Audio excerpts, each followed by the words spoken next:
और उस तरह का क्रिकेट भी खेला through out the season. 14 match लंबा सीज़न होता है और बैटिंग थ्रू आउट उनकी बहुत ही गजब की रही और अलग अलग बल्लेबाजों ने अच्छा प्रदर्शन किया। और सबसे आज का मैं प्रमुख पॉजिटिव मानता हूँ कि वेंकटेश अय्यर, क्योंकि हो सकता है उन्हें प्लेऑफ में कंटिन्यू करके खिलाया जाए, क्योंकि फिल सॉल्ट क्या खेलेंगे नहीं खेलेंगे, लंबे समय तक वो बाहर रह चुके हैं, बेथल के रन नहीं बने, तो ये ज़रूर हो सकता है कि वेंकटेश अय्यर आपको देखने को मिले। तो सभी तरह से बल्लेबाजी काफ़ी मजबूत, गेंदबाजी में थोड़ी सी समस्या है, वो उसके ऊपर थोड़ा सा ध्यान देना होगा। जी बिल्कुल, केकेआर के लिए काफ़ी समय तक उन्होंने ओपनिंग की है और अच्छा खेलते हैं नया बॉल, क्योंकि जब आप इतनी बल्लेबाजी करते हो नया बॉल से तो आपको आइडिया होता है। और मुझे लगता है कि अच्छे फॉर्म में है, क्योंकि जब लास्ट टाइम भी इनको मौका मिला था बट मिडिल ऑर्डर में आके बैटिंग की थी, बट आज फिर मौका मिला और उन्होंने रन बनाए। क्योंकि जब आप ओपन करते हो तो आपको पता होता है इतने रन बनाने हैं तो बल्लेबाजी भी ताबड़तोड़ करनी पड़ेगी ना, तभी तो रन बनेंगे। एक मैच बाहर बैठना पड़ा था उनको फिटनेस के कारण, मगर आज वो एक बहुत ही बढ़िया प्लान से आए थे कि टॉप 2 की अहमियत आपने अभी बता दी है कि क्यों वो ज़्यादा अहम हो जाता है। तो पहला लक्ष्य भले ही आप ये कह सकते हैं कि थोड़ा सा सुरक्षात्मक रवैया अपनाया, मगर ये ज़रूरी था। टैक्टिकल आपको जो एडवांटेज आपने पूरे सीज़न में अच्छा क्रिकेट खेला आप गंवाना नहीं चाहते थे, उस तरह से पहले काफ़ी संभल के बल्लेबाजी करी और जब 160 के आसपास आए तो बल्ला भी खोला, बड़ी शॉट लगाए और अपना अर्धशतक भी बनाया। जी बिल्कुल, हमने देखा कि जब विराट कोहली ने रन बनाए हैं तो जो चेज होता है ना, रन जितने भी स्कोर चेज करते हैं तो आसान लगता है, पर जब वो जल्दी आउट होते हैं पावर प्ले के अंदर तो वो थोड़ा सा हमको दिखता है कि मुश्किलात चालू हो जाती है आरसीबी के लिए।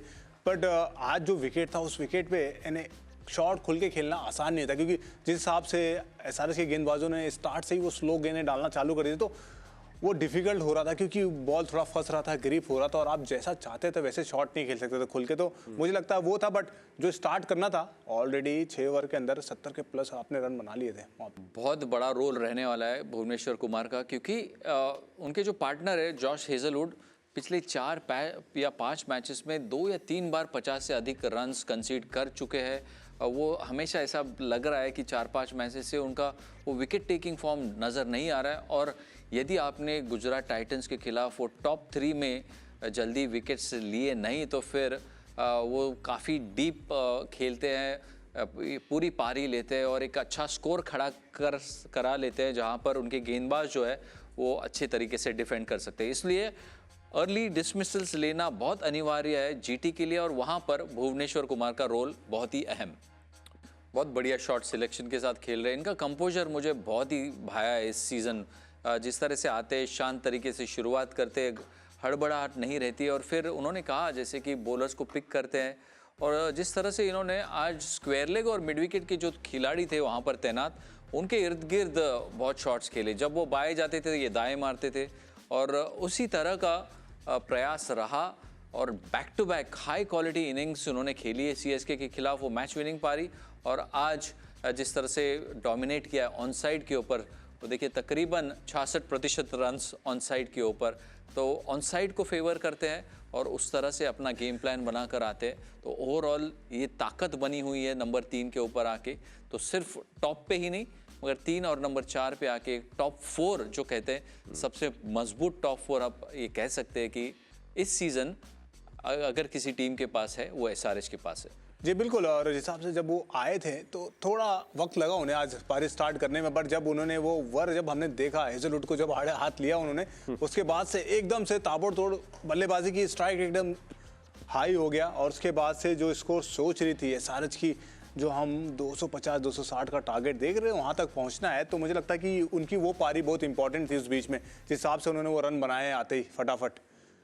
तो कमाल की पारी। और हम देख ही रहे हैं कि सारे मैचों में क्लासन जिस हिसाब से बैटिंग कर रहे हैं, इन्हें मानना पड़ेगा, इन्हें नंबर छक्के तो इतने लगाए हैं, बट मुझे लगता है कि जो क्लासन ने हेजलवुड के अगेंस्ट 2 छक्के लगाए ना, उसमें जो उन्होंने पैर की तरफ यॉर्कर डालने की कोशिश की थी और जो मिड विकेट के ऊपर वो छक्का मारा ना उन्होंने, तो वो क्लास, यानी इतना ऊपर का बॉल वो टाइम करना और इतने दूर मारना, यानी क्लासन में वो क्लास तो बिल्कुल है और वो दिखाते आए हैं अभी तक। पर मानना पड़ेगा जो एसआरएच के सारे बैट्समैन हैं उन्होंने पहली गेंद से दिखाया कि हम उस बड़े स्कोर की तरफ देख रहे हैं और हम चाहते हैं कि हम उतना स्कोर बनाएं कि जहां से हमें चांस मिले कि हम आरसीबी को उतने मार्जिन से हरा सके। तो मुझे लगता है कि इसमें सारी टीम का एफर्ट था, वो सोच थी और उसके हिसाब से वो चले भी। बट ठीक है, आप वहाँ तक नहीं पहुँच पाए जहाँ सोच रहे थे, बट आप क्वालिफाई हुए हैं तो, और तीसरे पायदान पे भी हैं, तो माइट भी आगे चल के शायद और अच्छा करें। ये मोमेंटम उनके लिए काफ़ी अच्छा होगा।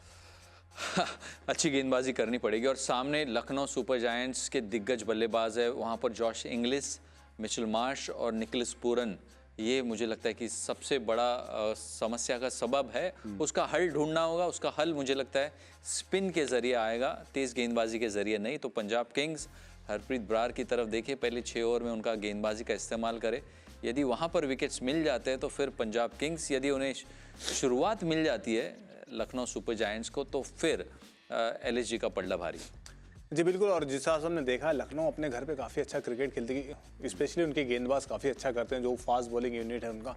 तो वहाँ पे देखने वाली बात होगी, क्योंकि यहाँ पे पंजाब के गेंदबाजों को गेंदबाजी अच्छी करनी पड़ेगी। क्योंकि अगर आपको मैच जीतता है, क्योंकि हमने जितने बार भी देखा है पंजाब ने जब कहीं मैच हारा है तो वो जो रन बना भी रहे हैं ना 200 प्लस, वो कंसीड कर दे रहे हैं उनके गेंदबाज। तो वहाँ पे आपको रोकना पड़ेगा। वो पावर प्ले में वो विकेट चाहिए, वो मिडिल ऑर्डर में स्टेबिलिटी चाहिए कि कौन आपका गेंदबाज होगा जो डेथ ओवर में गेंदबाजी करेगा। तो आपको डिसाइड करना पड़ेगा। वो बहुत इंपॉर्टेंट पार्ट है आपका, क्योंकि सारे पार्ट्स में आप देख रहे हैं कि अच्छा नहीं कर रहे हैं, क्योंकि हर पार्ट में थोड़ा थोड़ा आप कहीं ना कहीं रन लीक कर रहे हैं। तो आपको कहीं ना कहीं तो वो लीकेज बंद करनी पड़ेगी कि जहाँ से एक पार्ट तो आप बेटर करें।